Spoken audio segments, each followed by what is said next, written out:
ඩෝ කවුද යකෝ තට්ටුවට ගංජ වෙනුවට මෝරා පාරක් තියලා තියෙන්නේ? උතුර දකුණ මාරු වෙන්න වැදුනා. අව නැද්ද? ඔබ දැන් ඵලයන් මම උතන් අරන් එන්න. මතක් කරලා සීනි වැඩියෙන් දාලා ප්ලේන් ටිකක් හදන් වරේ.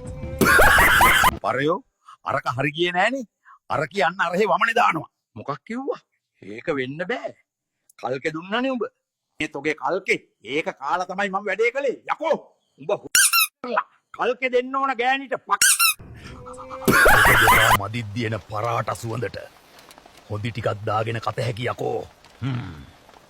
ඒ සුවඳ අම්මේ සුවඳ බයිලා වෙනයි.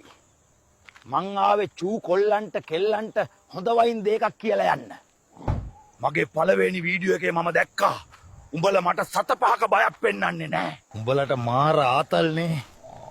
උඹලට මාව පේන්නේ ජෝකර් කෙනෙක් වගේද? පරිස්සමින් හිටපල්ලා. රෑකට එහෙම අහුවෙයිනේ. ඔය ලස්සන්ට තියෙන පිටවල් පලනවා. දැනගනින්. එමයි. ඈත අතීතයේ යම්කිසි සිදුවීමක් වුණා.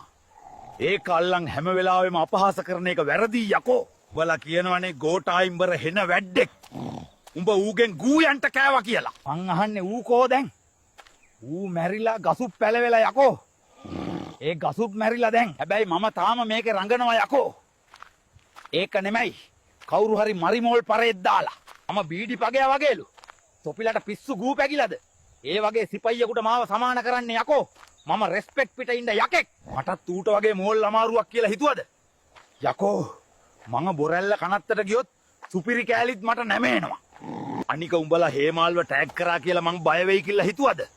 බයයි මගේ ලබ්බ. ඔය මොන අයියටත් වැඩ දාන්න පිටිය හැදුවේ මම යකෝ. ඒක නිසා මතක තියාගනින්. මොකා වැඩ දැම්මත් මම තමා යකෝ රියල්ම G. එහෙනම් පරිස්සමින්. සාමෙන් බ්‍රෝ. පණ වෙනයි බයිලා වෙනයි. මට ආරංචි වුණා උඹලා මාව කැත විදියට මීම්ස් වලට ගන්නවා කියලා. පොඩි බයක්වත් පෙන්වපන් යකෝ මට. ඔහොම මීම්ස් වලට ගත්තාම මං කොහොමද යකෝ රෙද්දක් ඇඳන් පාරේ යන්නේ? හිතන් ඉන්නේ මම හේමාල්ට බයයි කියලාද? නෑ යකෝ. ඒක රංගපෑමක් විතරයි ඌගෙන් ගුටි කැවට. ඌ මට ඒකට ගෙව්වා. මං එහෙම හරි රංගපෑවා. උඹලා මොනවටද ඉඳලා තියෙන්නේ? උඹලා ඉඳලා තියෙන්නේ මොන්ටිසෝරියේ මලකට විතරයිනේ.